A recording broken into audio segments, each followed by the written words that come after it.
दिल को छू जाए कहानी चैनल में आपका स्वागत है। आज की वीडियो में हम सुनेंगे अकबर बीरबल की 11 मज़ेदार कहानियाँ।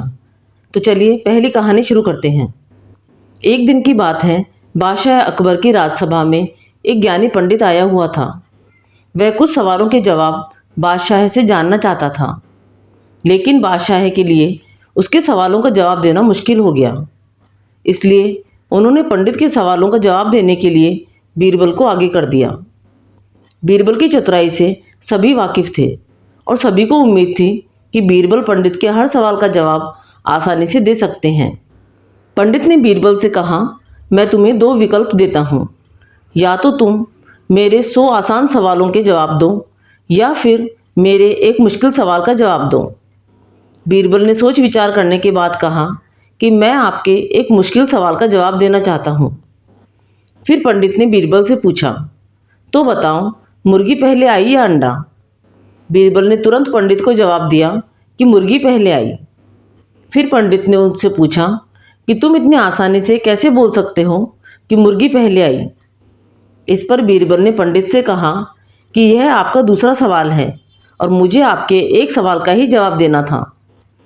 ऐसे में पंडित बीरबल के सामने कुछ बोल ही नहीं पाया और बिना बोले ही दरबार से चला गया।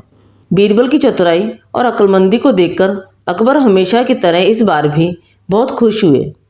इससे बीरबल ने साबित कर दिया कि बादशाह अकबर के दरबार में सलाहकार के रूप में बीरबल का रहना कितना ज़रूरी है। इस कहानी से हमें ये सीख मिलती है कि सही तरह से दिमाग लगाने और संयम रखने से हर सवाल का जवाब और हर समस्या का हल मिल सकता है। अब सुनते हैं दूसरी कहानी। एक बार की बात है, बीरबल दरबार में मौजूद नहीं थे। इसी बात का फायदा उठाकर कुछ मंत्रीगण बीरबल के खिलाफ महाराज अकबर के कान भरने लगे।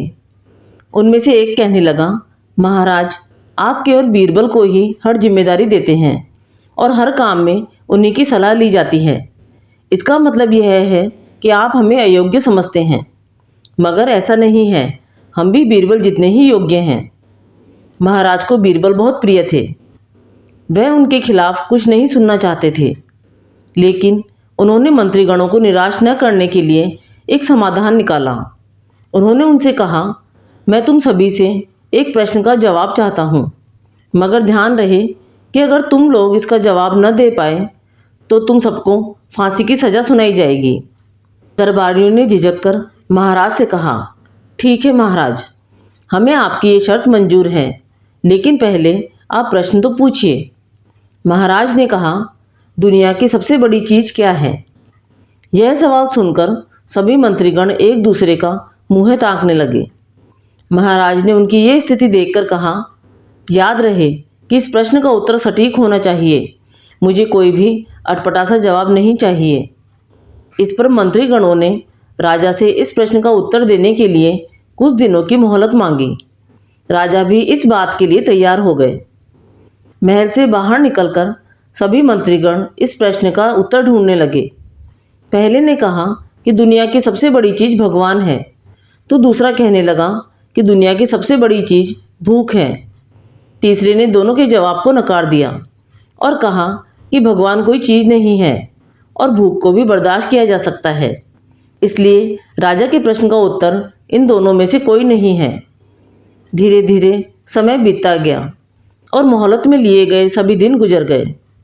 फिर भी राजा द्वारा पूछे गए प्रश्न का जवाब न मिलने पर सभी मंत्रीगणों को अपनी जान की फिक्र सताने लगी। कोई अन्य उपाय न मिलने पर वो सभी बीरबल के पास पहुँचे और उन्हें अपनी पूरी कहानी सुनाई। बीरबल पहले से ही इस बात से परिचित थे।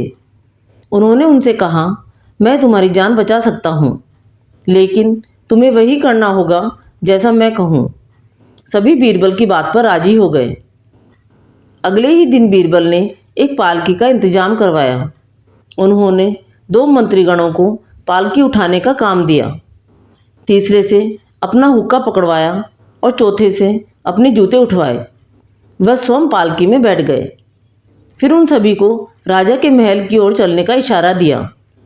जब सभी बीरबल को लेकर दरबार में पहुँचे तो महाराज इस मंजर को देखकर हैरान थे। इससे पहले कि वो बीरबल से कुछ पूछते, बीरबल खुद ही राजा से बोले, महाराज, दुनिया की सबसे बड़ी चीज़ गरज होती है। अपनी गरज के कारण ही ये सब मेरी पालकी को उठाकर यहाँ तक ले आए हैं। यह सुनकर बादशाह अकबर मुस्कुराए बिना न रह सके और सभी मंत्रीगण शर्म के मारे सिर झुकाए खड़े रहे। इस कहानी से हमें ये सीख मिलती है कि हमें कभी भी किसी की योग्यता से जलना नहीं चाहिए, बल्कि उससे सीख लेकर खुद को भी बेहतर बनाने की कोशिश करनी चाहिए। तीसरी कहानी। एक बार की बात है, बीरबल को दरबार आने में देरी हो गई। बादशाह अकबर बेसब्री से बीरबल का इंतजार कर रहे थे। जैसे ही बीरबल दरबार में पहुंचे, अकबर ने उनसे देरी का कारण पूछा।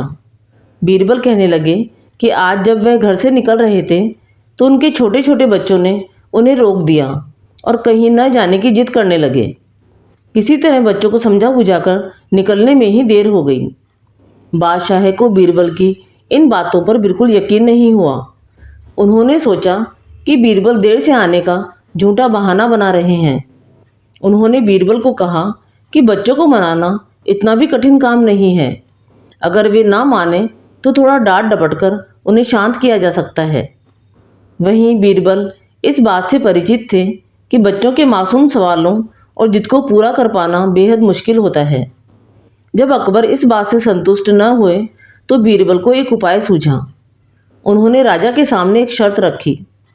उन्होंने कहा कि वे इस बात को सिद्ध कर सकते हैं कि छोटे बच्चों को समझाना बहुत मुश्किल होता है, लेकिन इसके लिए उन्हें एक छोटे बच्चे के जैसे व्यवहार करना होगा। वह राजा को उन्हें समझाना होगा। राजा इस शर्त के लिए तैयार हो गए। अगले ही पल बीरबल एक बच्चे के जैसे चिल्लाने और रोने लगे। राजा ने उन्हें मनाने के लिए उन्हें अपनी गोद में उठा लिया। बीरबल गोद में बैठकर राजा की लंबी मूंछों से खेलने लगे। कभी वे बच्चों की तरह मुँहें बिगाड़ते तो कभी मूंछों को खींचने लगते। अभी तक राजा को कोई आपत्ति नहीं हो रही थी। जब बीरबल मूंछों से खेलकर थक गए तो गन्ना खाने की जिद करने लगे। राजा ने बच्चा बने बीरबल के लिए गन्ना लाने का आदेश दिया। जब गन्ना लाया गया तो बीरबल ने नई जिद पकड़ ली कि उन्हें छिला हुआ गन्ना चाहिए। एक सेवक द्वारा गन्ने को छीला गया। अब बीरबल जोर जोर से चीखने लगे कि उन्हें गन्ना छोटे छोटे टुकड़ों में कटा हुआ ही चाहिए। अकबर ने एक सैनिक को बुलाकर कहा कि वह एक गन्ने के छोटे छोटे टुकड़े कर दे। यह देखकर बीरबल और जोर से रोता हुआ बोला, नहीं, सैनिक गन्ना नहीं काटेगा, आप खुद इसे काटें। अब बादशाह का मिजाज बिगड़ गया, लेकिन उनके पास गन्ना काटने के अलावा कोई चारा न था और करते भी क्या, खुद अपने ही बिछाए जाल में फंस गए थे। गन्ने के टुकड़े करने के बाद उन्हें बीरबल के सामने रखते हुए बोले, लो इसे खा लो बेटा। अब बीरबल ने बच्चों की भांति मचलते हुए कहा, नहीं, मैं तो पूरा गन्ना ही खाऊंगा। बादशाह ने एक साबुत गन्ना उठाया और बीरबल को देते हुए बोले, लो पूरा गन्ना खाओ और रोना बंद करो। लेकिन बीरबल रोता हुआ ही बोला, नहीं, मुझे तो इन छोटे टुकड़ों से ही साबुत गन्ना बना कर दो। कैसी अजब बात करते हो तुम, यह भला कैसे संभव है? बादशाह ने स्वर में क्रोध भरकर कहा। लेकिन बीरबल रोता ही रहा। बादशाह का धैर्य चूक गया था। बोले, यदि तुमने रोना बंद नहीं किया तो अब मार पड़ेगी। अब बच्चे का अभिनय करता हुआ बीरबल उठ खड़ा हुआ और हंसता हुआ बोला, नहीं नहीं, मुझे मत मारो हुजूर। अब आपको पता चला कि बच्चों की बेतुकी जिदों को शांत करना कितना मुश्किल काम है। बीरबल की बात से सहमत थे अकबर। बोले, हाँ ठीक कहते हो, रोते चिल्लाते जिद पर अड़े बच्चे को समझाना कोई बच्चों का खेल नहीं। चलिए सुनते हैं चौथी कहानी। शाम ढलने को थी। सभी आगंतुक धीरे धीरे अपने घरों को लौटने लगे थे। तभी बीरबल ने देखा कि एक मोटा सा आदमी शर्माता हुआ चुपचाप एक कोने में खड़ा है। बीरबल उसके निकट आता हुआ बोला, लगता है तुम कुछ कहना चाहते हो। बेहिचक कह डालो जो भी तुम्हें कहना है। मुझे बताओ तुम्हारी समस्या क्या है। वह मोटा व्यक्ति सकुचाता हुआ बोला, मेरी समस्या यह है कि मैं पढ़ा लिखा नहीं हूँ। मैंने अपनी शिक्षा पर ध्यान नहीं दिया, जिसका मुझे खेद है। मैं भी समाज में सिर उठाकर सम्मान से जीना चाहता हूँ, पर अब लगता है कि ऐसा कभी नहीं हो पाएगा। नहीं, कोई देर नहीं हुई, ऐसा जरूर होगा यदि तुम हिम्मत न हारो और परिश्रम करो। तुम्हें भी योग्यता है, बीरबल ने कहा, लेकिन ज्ञान पाने में तो सालों लग जाएंगे। मोटे आदमी ने कहा, मैं इतना इंतजार नहीं कर सकता। मैं तो यह जानना चाहता हूँ कि क्या कोई ऐसा तरीका है कि चुटकी बजाते ही प्रसिद्धि मिल जाए। प्रसिद्धि पाने का ऐसा आसान रास्ता तो कोई नहीं है, बीरबल बोला। यदि तुम वास्तव में योग्य और प्रसिद्ध कहलवाना चाहते हो तो मेहनत तो करनी ही होगी, वह भी कुछ समय के लिए। यह सुनकर मोटा आदमी सोच में डूब गया।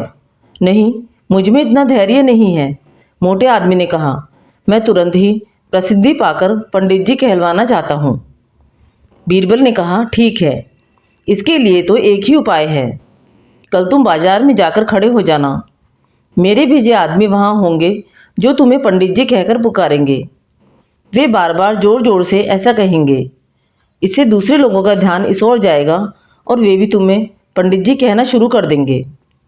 ऐसा होना स्वाभाविक भी है, लेकिन हमारा नाटक तभी सफल होगा जब तुम गुस्सा दिखाते हुए उन पर पत्थर फेंकने लगोगे या फिर हाथ में लाठी लेकर उनको दौड़ाना होगा। लेकिन सतर्क रहना, गुस्सा सिर्फ दिखावे भर का करना है, तुम्हें किसी को चोट नहीं पहुंचानी। उस समय तो वह मोटा आदमी कुछ समझ नहीं पाया और घर लौट गया। अगली सुबह वह आदमी बीरबल के कहे अनुसार व्यस्त बाजार में जाकर खड़ा हो गया। तभी बीरबल के भेजे आदमी वहां आ पहुंचे और तेज स्वर में बार बार कहने लगे, पंडित जी, पंडित जी। मोटे आदमी ने यह सुन अपनी लाठी उठाई और भाग पड़ा उन आदमियों के पीछे, जैसे सच में ही पिटाई कर देगा। बीरबल के भेजे आदमी वहां से भाग निकले, लेकिन पंडित जी का राग अलापना उन्होंने नहीं छोड़ा। कुछ ही देर बाद आवारा लड़कों का वहां घूमता हुआ समूह है पंडित जी चिल्लाता हुआ उस मोटे आदमी के पास आ धमका। बड़ा मजेदार दृश्य उपस्थित हो गया था। मोटा आदमी लोगों के पीछे दौड़ रहा था और लोग पंडित जी कहते हुए नाच गाकर चिल्ला रहे थे। अब वह मोटा आदमी पंडित जी के नाम से प्रसिद्ध हो गया। जब भी लोग उसे देखते तो पंडित जी कहकर ही संबोधित करते। अपनी ओर से तो लोग यह कहकर उसका मजाक उड़ाते थे कि वह उन पर पत्थर फेंकेगा या फिर लाठी लेकर उनके पीछे दौड़ेगा। लेकिन उन्हें क्या पता था कि मोटा तो चाहता ही यही था। वह प्रसिद्ध तो होने ही लगा था। इसी तरह महीनों बीत गए। मोटा आदमी भी थक चुका था। वो ये भी समझ गया था कि लोग उसे सम्मानवश पंडित जी नहीं कहते, बल्कि ऐसा कहकर तो वे उसका उपहास करते हैं। लोग जान गए थे कि पंडित जी कहने से उसे गुस्सा आता है। वह सोचता था कि शायद लोग मुझे पागल समझते हैं। यह सोचकर वह इतना परेशान हो गया कि फिर से बीरबल के पास जा पहुंचा।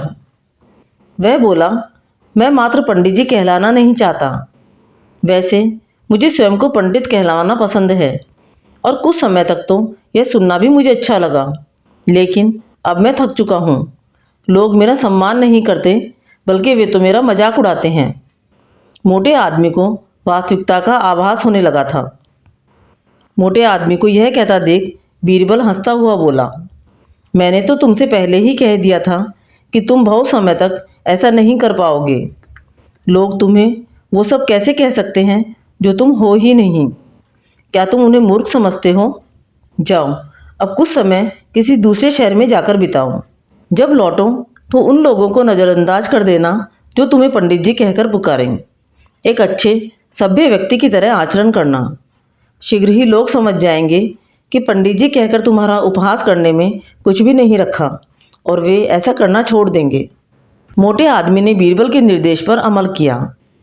जब वह कुछ माह बाद दूसरे शहर से लौटकर आया तो लोगों ने उसे पंडित जी कहकर परेशान करना चाहा, लेकिन उसने कोई ध्यान न दिया। अब वह मोटा आदमी खुश था कि लोग उसे उसके असली नाम से जानने लगे हैं। वह समझ गया था कि प्रसिद्धि पाने की कोई सरल राह नहीं। इस कहानी से हमें ये शिक्षा मिलती है कि प्रसिद्धि पाने के लिए हमें अपनी काबिलियत सिद्ध करनी पड़ती है। प्रसिद्धि पाने का कोई शॉर्टकट नहीं है। अकबर बीरबल की 5वीं मज़ेदार कहानी। एक दिन बादशाह अकबर के मन में आया कि क्यों न बीरबल को ही बुद्धू बनाया जाए। अपनी योजना पर अमल करते हुए उन्होंने एक ऐसा पिंजरा बनवाया जो पहली नज़र में बाहर से देखने पर कहीं से पिंजरे जैसा नहीं दिखता था। फिर बादशाह ने एक कश्मीरी सेब उस पिंजरे में रखवा दिया और वहीं पिंजरे के पास छिपकर बीरबल के आने का इंतजार करने लगे। कुछ देर बाद बीरबल वहां आ पहुंचा। उसने सेब पड़ा देखा तो उसे उठाने को हाथ बढ़ाया। जैसे ही हाथ सेब से छुआ कि पिंजरा बंद हो गया और बीरबल का हाथ उसमें फंस गया। तभी पर्दे के पीछे छिपे अकबर सामने आते हुए बोले, अरे यह तो तुम हो बीरबल। मेरे महल से बहुत सी छोटी छोटी चीज़ें चोरी हो रही थी। चोर को पकड़ने के लिए ही मैंने यह जाल बिछाया था, लेकिन तुम कैसे फंस गए इसमें? तुम पर मुझे पूरा विश्वास है कि तुम चोर नहीं हो सकते, लेकिन आगे से ऐसा न करना। फिर बादशाह मुस्कुराते हुए आगे बढ़े और बीरबल का हाथ पिंजरे से मुक्त करा दिया। तब बीरबल बोला, हुजूर, मैंने ये बढ़िया कश्मीरी सेब यहाँ पड़ा देखा तो उसे उठाने को आगे बढ़ा। इसमें गलत कुछ भी नहीं, यह तो आदमी की फितरत है। सेब चुराने की मेरी कोई मंशा न थी। तब बादशाह ने बीरबल से कहा कि जो कुछ भी हुआ उसे भूल जाएं और उसे सफाई देने की भी कोई जरूरत नहीं। लेकिन बीरबल बेहद शर्मिंदगी महसूस कर रहा था। यह वाकया उसके दिलो दिमाग से नहीं निकल रहा था। बादशाह बीरबल की इस हालत का मजा लेने के लिए अक्सर बीरबल से पूछते रहते, कहो बीरबल, पिंजरे में रखा सेब कैसा था? बादशाह के इन व्यंग बाणों को सुनकर बीरबल का दिल और भी छलनी हो जाता। वह सोचता रहता कि इस हालत से छुटकारा कैसे पाया जाए। आखिरकार उसे एक उपाय सूझ ही गया।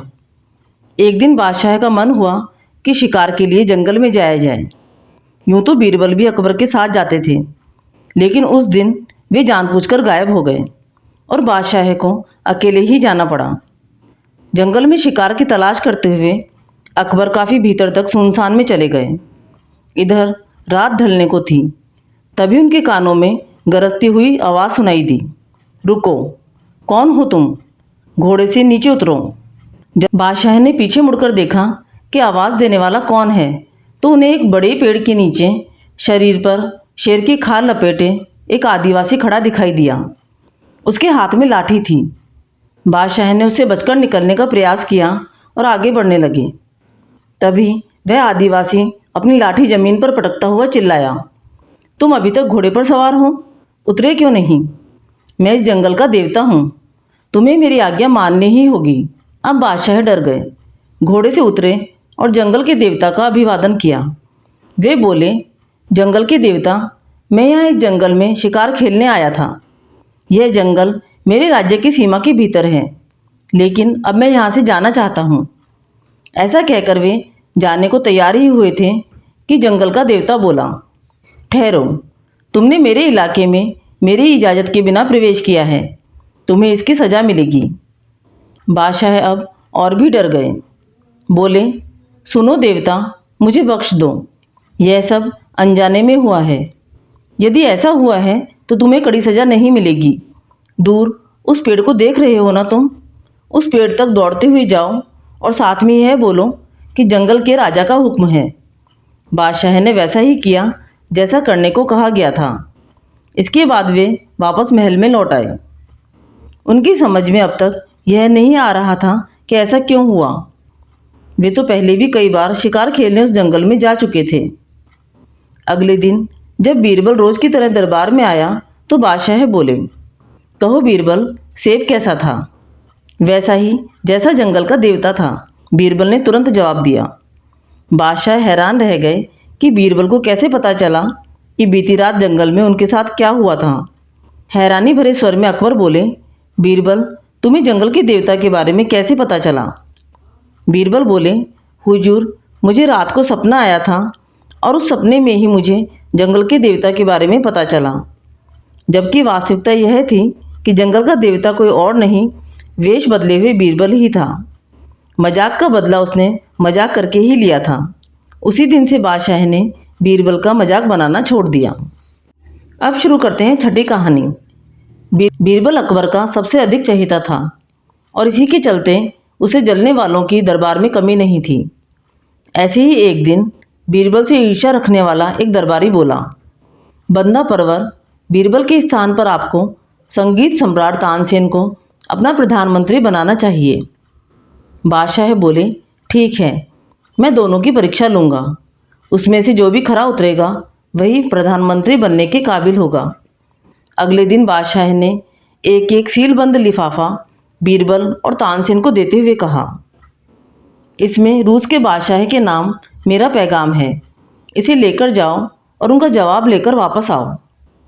बीरबल और तानसेन दोनों रूस जा पहुंचे और वहां के बादशाह को अकबर का पैगाम दिया। उसमें लिखा था कि पैगाम लेकर आने वाले दोनों आदमियों को तुरंत मरवा दो। और रूस के बादशाह ने भी तुरंत हुक्म दाग दिया कि बीरबल और तानसेन के सिर कलम कर दिए जाएं। हुक्म मिलते ही सैनिक दोनों को ले चले वध स्थल की ओर। तानसेन बेहद डर गया था। वह जोर जोर से रोता हुआ बीरबल से बोला, बीरबल, मुझे नहीं बनना है प्रधानमंत्री, मुझे तो बस यहाँ से सही सलामत वापस ले चलो। घबराया हुआ तो बीरबल भी था, लेकिन उसने अपने होश कायम रखे थे। वो तानसेन के कान में कुछ फुसफुसाया। बीरबल के शब्द सुनकर तानसेन को कुछ तसल्ली मिली। फिर कुछ ही देर बाद उन दोनों में इस बात को लेकर तीखी नोकझोंक होने लगी कि पहले किसका सिर कलम किया जाए। बीरबल जल्लाद से बोला, पहले मुझे मारो। तानसेन भी आगे बढ़कर बोला, नहीं, पहले मेरा सिर कलम करो। नहीं, पहले मेरा, बीरबल ने कहा। वहां मौजूद सभी लोग बीरबल और तानसेन की यह बहसबाजी देखकर हैरान हो गए। उन्होंने रूस के बादशाह को खबर भिजवाई। यह सुनकर रूस का बादशाह भी दांतों तले उंगली दबा बैठा और वहां जाकर बीरबल से बोला, मुझे बताओ कि तुम पहले क्यों मरना चाहते हो। बीरबल ने जवाब दिया, सुल्तान, इसके पीछे एक राज है जो हम आपको बता नहीं सकते। आप वैसा ही कीजिए जैसी हमारे बादशाह की इच्छा है। अब रूसी सुल्तान की जिज्ञासा और बढ़ गई। वो बोला, नहीं, मैं तब तक तुम दोनों को नहीं मरने दूंगा जब तक मुझे यह पता नहीं चल जाता कि वह राज क्या है। तब बीरबल बोला, हुजूर, हमारे बादशाह चोरी छिपे आपका राजपाट हड़पना चाहते हैं, क्योंकि युद्ध में आपको हरा पाना आसान नहीं है। बादशाह अकबर के गुरु ने उन्हें बताया कि यदि वे अपने देश के 2 निर्दोष आदमियों की हत्या तुम्हारे हाथों करवा देंगे तो दोष तुम्हारे ऊपर आ जाएगा और हमारे बादशाह को बहाना मिल जाएगा आपके देश पर हमला करने का। उनके गुरु ने यह भी बताया कि हम में से जो पहले मारा जाएगा वह अगले जन्म में रूस का सुल्तान बनेगा। इसलिए मैं चाहता हूँ कि मुझे पहले मारा जाए। ऐसा कहकर बीरबल चुप हो गया। बीरबल की यह बात सुनकर रूसी सुल्तान ने दोनों को मारने से इनकार करते हुए कहा, नहीं, ऐसा नहीं होगा। मैं तुम दोनों को मारकर दोषी नहीं कहलाना चाहता। और उसने उन दोनों को सुरक्षित हिंदुस्तान वापस भिजवा दिया। रूस से दोनों को सही सलामत लौटा देखकर बादशाह अकबर हैरान रह गए। तभी तानसेन बोला, जहाँपनाह, बीरबल ही वजीर आजम बनने के सर्वथा योग्य है। यदि बीरबल मेरे साथ न होता तो मैं आज आपके सामने जिंदा न खड़ा होता। यह सुन सभी ईर्ष्यालु दरबारियों के सिर शर्म से झुक गए। 7वीं कहानी। बादशाह अकबर कामकाज के अलावा भी कई चीज़ों के बारे में बीरबल से बातचीत किया करते थे। ऐसे ही बैठे बैठे एक दिन बादशाह ने बीरबल से पूछा कि इस दुनिया में सबसे बड़ा हथियार तुम्हारे हिसाब से कौन सा होता है। इस बात के जवाब में बीरबल ने कहा कि संसार में आत्मविश्वास से बड़ा हथियार कुछ और नहीं हो सकता।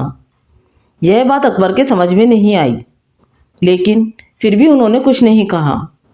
उनके मन में हुआ कि समय आने पर इस बात की परख की जाएगी। कुछ दिनों बाद राज्य में एक हाथी बेकाबू हो गया।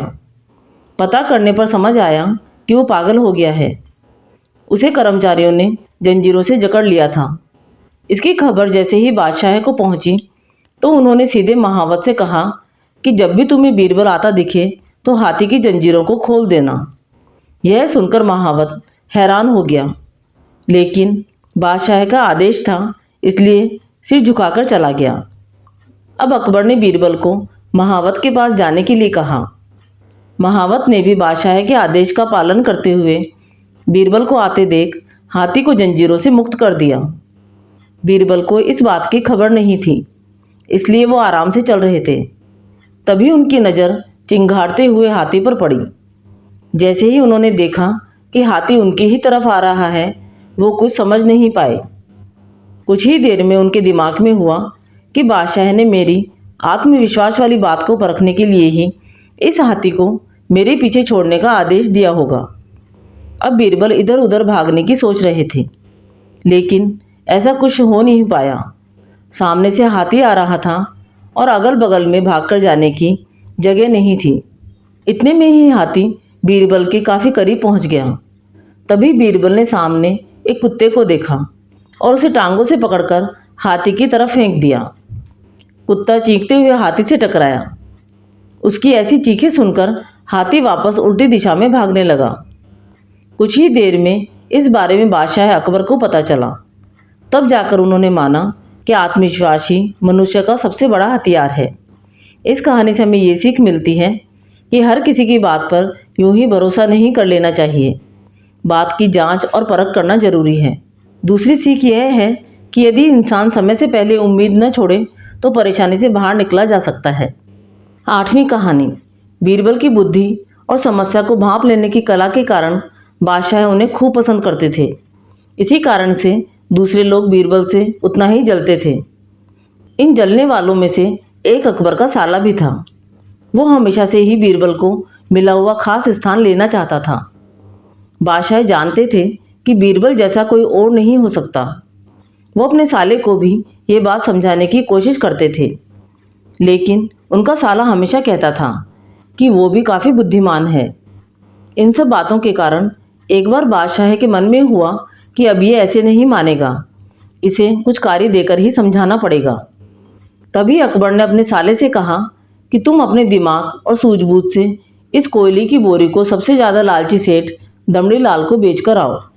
अगर तुमने ऐसा कर दिया तो मैं तुम्हें तुरंत बीरबल की जगह दे दूंगा। यह बात सुनकर अकबर का साला हैरान हुआ, लेकिन उसे बीरबल की जगह चाहिए थी।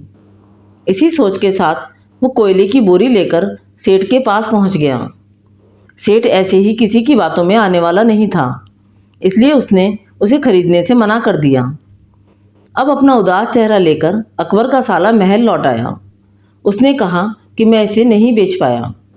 इतना सुनते ही बादशाह ने बीरबल को अपने पास बुलाया। उन्होंने अपने साले के सामने ही बीरबल से कहा कि तुम्हें सेठ दमड़ी लाल को यह कोयले की बोरी बेचनी है। बादशाह का आदेश मिलने पर बीरबल ने कहा कि आप एक बोरी बेचने के लिए कह रहे हैं, मैं उस सेठ को एक कोयले का टुकड़ा ही 10,000 में बेच सकता हूँ।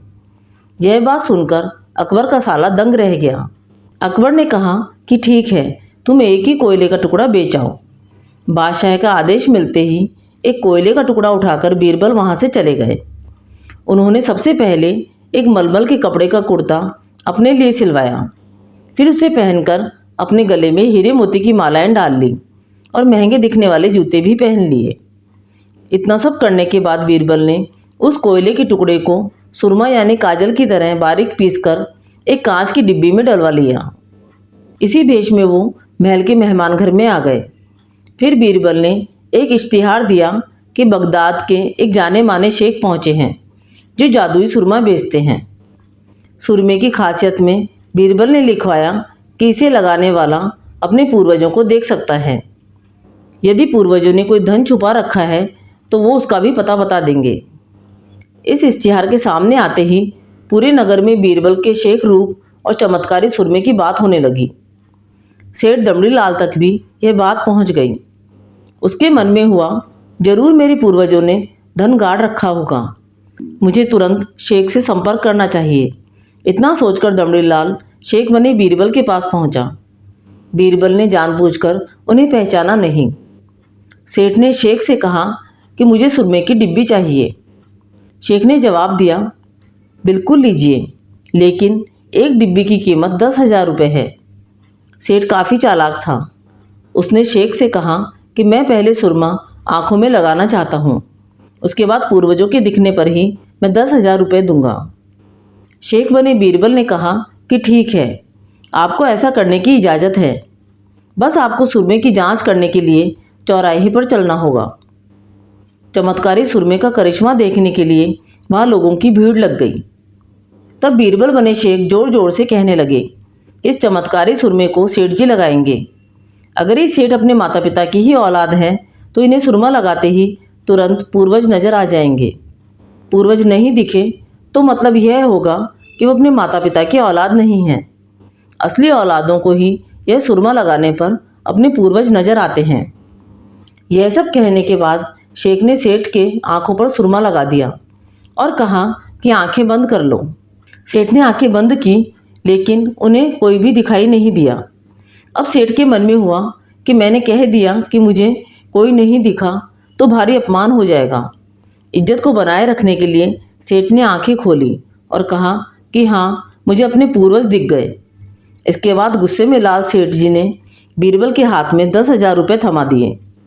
अब खुश होते हुए बीरबल महल में चले गए।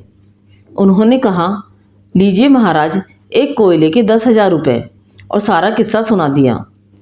यह देखते ही बादशाह का साला मुंह बनाकर महल से चला गया। उसके बाद से उसने कभी भी बीरबल की जगह लेने की बात अकबर से नहीं की। इस कहानी से हमें ये सीख मिलती है कि किसी से ईर्ष्या नहीं करनी चाहिए और अपनी काबिलियत को साबित करने के लिए बुद्धि का उपयोग करना जरूरी है। 9वीं कहानी। एक बार शहंशाह अकबर अपने साथ बीरबल को शिकार पर ले गए। उनके साथ सेना की एक टुकड़ी और कुछ सेवक भी थे। शिकार करके कुछ एक दिनों में अकबर लौटने लगे। तभी रास्ते पर एक गांव को देखकर बादशाह के मन में उसके बारे में जानने की इच्छा जगी। उन्होंने तुरंत अपने साथ आए बीरबल से पूछा कि क्या तुम इस गांव के बारे में कुछ जानते हो? मुझे इस जगह के बारे में जानना है। बीरबल ने जवाब दिया, शहंशाह, मुझे भी इस गांव के बारे में कुछ पता नहीं है। अपने गांव के इस राज्य की तरफ मैं भी पहली बार ही आया हूँ। आप यहाँ के बारे में जानना चाहते हैं तो मैं किसी से पूछकर बताता हूँ। तभी बीरबल की नज़र एक आदमी पर पड़ी। उन्होंने उसे अपने पास बुलाकर पूछा, भाई, क्या तुम इसी गांव के रहने वाले हो? अगर हाँ, तो इस गांव के बारे में मुझे सब कुछ बता दो। यहाँ सब बढ़िया तो चल रहा है ना? वो आदमी बीरबल के सवालों का जवाब दे ही रहा था कि इसकी नज़र बादशाह पर पड़ गई। फिर बोला कि साहब, आप लोगों के राज में यहाँ कुछ खराब कैसे हो सकता है? यहाँ सब कुछ बढ़िया है। तब बादशाह ने उससे पूछा, तुम्हारा नाम क्या है? उस व्यक्ति ने जवाब दिया, मेरा नाम गंगा है। बादशाह फिर बोले, पिता का नाम? जवाब मिला, जमुना। इतना सुनकर बादशाह ने पूछा कि फिर तो जरूर तुम्हारी माँ का नाम सरस्वती होगा। उसने कहा, नहीं हुजूर, मेरी माँ का नाम नर्मदा है। इन सभी बातों को सुनकर बीरबल को हंसी आ गई और उन्होंने मजाकिया अंदाज में कहा, बादशाह, अब यहाँ से आगे बढ़ना सही नहीं है। यहाँ सारी नदियाँ हैं, आपके पास नाव भी नहीं है, तो आगे मत जाइए। आगे बढ़ने के लिए नाव का होना जरूरी है, नहीं तो डूबने का डर बना रहेगा और ज़्यादा देर रुके तो सब कुछ बह जाएगा। बीरबल की यह बात सुनकर बादशाह को भी जोर से हंसी आ गई। वह व्यक्ति भी बीरबल का मजाक सुनकर मुस्कुराते हुए वहाँ से चला गया। इस कहानी से ये सीख मिलती है कि हरदम व्यक्ति को गंभीर रहने की जरूरत नहीं होती है, हंसी मजाक करना भी जरूरी है। अब सुनते हैं 10वीं कहानी। एक बार की बात है, बादशाह अकबर के दरबार में उनसे नौकरी मांगने की फरियाद लेकर एक व्यक्ति पहुंचा। उसकी कुछ देर बातें सुनने और बुद्धि की परीक्षा लेने के बाद बादशाह ने उसे चुंगी यानी टैक्स वसूलने का अधिकारी बना दिया। बीरबल भी उस दरबार में मौजूद थे। उन्होंने उसे कुछ देर ध्यान से देखने के बाद कहा कि बादशाह, यह व्यक्ति ज़्यादा ही चालाक लग रहा है। यह जल्द ही कुछ न कुछ बेईमानी जरूर करेगा। जैसे जैसे कुछ समय गुजरा, तब तक उस व्यक्ति ने टैक्स वसूलने का काम पूरी तरह से संभाल लिया था। एक दिन बादशाह अकबर के पास एक दो व्यक्ति उस अधिकारी की शिकायत लेकर आए। शिकायतें मामूली थीं, इसलिए उन पर ज़्यादा किसी ने ध्यान नहीं दिया। उसके बाद रिश्वत लेने और जनता को परेशान करने के आरोप भी उस अधिकारी पर लगने लगे। इतनी शिकायतें आने पर बादशाह ने सोचा कि इसका तबादला ऐसी जगह कर देता हूँ जहाँ इसे बेईमानी करने का मौका ही न मिल पाए। इतना सोचते ही बादशाह ने फैसला किया कि उसे अस्तबल का मुंशी बनाया जाएगा।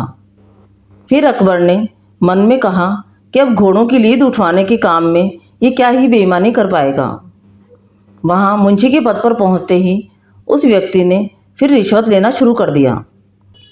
उसने घोड़ों की देखभाल करने वालों से कह दिया कि तुम लोग घोड़ों को कम दाना पानी खिलाते हो। इसका पता बादशाह को चला है, इसलिए मुझे लीद को तोलने के लिए भेजा है। अब अगर लीद का वजन कम हुआ तो सबकी शिकायत बादशाह से कर दूंगा। इस तरह से उस मुंशी से परेशान होकर घोड़ों का ख्याल रखने वाले लोगों ने उसे 1 रुपया देना शुरू कर दिया। यह बात भी कुछ समय बाद अकबर तक पहुंच गई। उन्होंने मुंशी को सीधे यमुना की लहरें गिनने का कार्य सौंप दिया। फिर बादशाह के मन में हुआ कि अब यहाँ तो यह कोई बेईमानी नहीं कर पाएगा। कुछ ही दिनों में जैसे ही वो व्यक्ति यमुना किनारे पहुंचा तो वहां भी उसने अपना दिमाग दौड़ा लिया। वो नाव से सवारी करने वालों को रोक रोक कर कहता है कि मैं लहरें गिन रहा हूँ, ऐसे में तुम लोग यहाँ से नहीं निकल सकते, इसी जगह पर 2-3 दिन रुकना होगा। रोज रोज ऐसी बातें सुनकर नाव चलाने वालों ने अपने कार्य को जारी रखने के लिए उसे 10-10 रुपए की रिश्वत देना शुरू कर दिया। अब यमुना किनारे भी वो व्यक्ति खूब बेईमानी कर रहा था। 1-2 महीने में यह बात भी बादशाह तक पहुंच गई। तभी अकबर ने एक लिखा हुआ आदेश भिजवाया, नाव को रोको मत, जाने दो। वो व्यक्ति चतुर था, उसने बादशाह के आदेश वाले पत्र को नावों को रोको मत, जाने दो कर दिया। इस थोड़ी सी हेरफेर के बाद उसने अकबर का आदेश वहां टंगवा दिया। आखिर में उससे परेशान होकर बादशाह ने उसे नौकरी से ही निकाल दिया। तभी बादशाह को बीरबल की बात याद आई कि यह आदमी बेईमानी जरूर करेगा। तब उनके मन में हुआ कि मुझे उसे पहली गलती में ही कठोर दंड देना चाहिए था। इस कहानी से ये सीख मिलती है कि दुष्ट अपनी दुष्टता और बेईमान अपनी बेईमानी कहीं भी जाने पर नहीं छोड़ता है। अब सुनते हैं अकबर बीरबल की 11वीं कहानी। एक वक्त की बात है, बादशाह अकबर किसी एक बात को लेकर बहुत परेशान रहने लगे थे। जब दरबारियों ने उनसे पूछा तो बादशाह बोले, हमारे शहजादे को अंगूठा चूसने की बुरी आदत पड़ गई है। कई कोशिशों के बाद भी हम उसकी यह आदत छुड़ा नहीं पा रहे हैं। बादशाह अकबर की परेशानी सुनकर किसी दरबारी ने उन्हें एक फकीर के बारे में बताया, जिसके पास हर मर्ज का इलाज था। फिर क्या था, बादशाह ने उस फकीर को दरबार में आने का निमंत्रण दिया। जब फकीर दरबार में आया तो बादशाह अकबर ने उन्हें अपनी परेशानी के बारे में बताया। फकीर ने बादशाह की पूरी बात सुनकर परेशानी को दूर करने का वादा किया और 1 हफ्ते का समय मांगा। जब 1 हफ्ते के बाद फकीर दरबार में आया तो उन्होंने शहजादे को अंगूठा चूसने की बुरी आदत के बारे में प्यार से समझाया और उसके नुकसान भी बताए। फकीर की बातों का शहजादे पर बहुत प्रभाव पड़ा और उसने अंगूठा न चूसने का वादा भी किया। सभी दरबारियों ने यह देखा तो बादशाह से कहा, जब यह काम इतना आसान था तो फकीर ने इतना समय क्यों लिया? आखिर उसने क्यों दरबार का और आपका समय खराब किया? बादशाह दरबारियों की बातों में आ गए और उन्होंने फकीर को दंड देने की ठान ली। सभी दरबारी बादशाह का समर्थन कर रहे थे, लेकिन बीरबल चुपचाप था। बीरबल को चुपचाप देखकर अकबर ने पूछा, तुम शांत क्यों हो बीरबल? बीरबल ने कहा, जहांपना, गुस्ताखी माफ हो, लेकिन फकीर को सजा देने के स्थान पर उन्हें सम्मानित करना चाहिए और हमें उनसे सीखना चाहिए। तब बादशाह ने गुस्से में कहा, तुम हमारे फैसले के खिलाफ जा रहे हो। आखिर तुमने ऐसा सोच भी कैसे लिया? जवाब दो। तब बीरबल ने कहा, महाराज, पिछली बार जब फकीर दरबार में आए थे तो उन्हें चूना खाने की बुरी आदत थी। आपकी बातों को सुनकर उन्हें अपनी गलती का एहसास हुआ। उन्होंने पहले अपनी इस गंदी आदत को छोड़ने का फैसला लिया, फिर शहजादे की गंदी आदत छुड़ाई। बीरबल की बात सुनकर दरबारियों और बादशाह अकबर को अपनी गलती का एहसास हुआ और सभी ने फकीर से क्षमा मांगकर उसे सम्मानित किया। इस कहानी से हमें ये सीख मिलती है कि हमें दूसरों को सुधारने से पहले खुद को सुधारना चाहिए, इसके बाद ही दूसरों को ज्ञान देना चाहिए। अकबर बीरबल की ये शिक्षाप्रद कहानियाँ आपको अच्छी लगी तो इन्हें लाइक व शेयर करें। चैनल पर नए हैं तो चैनल को सब्सक्राइब करें। कहानियाँ सुनने के लिए धन्यवाद।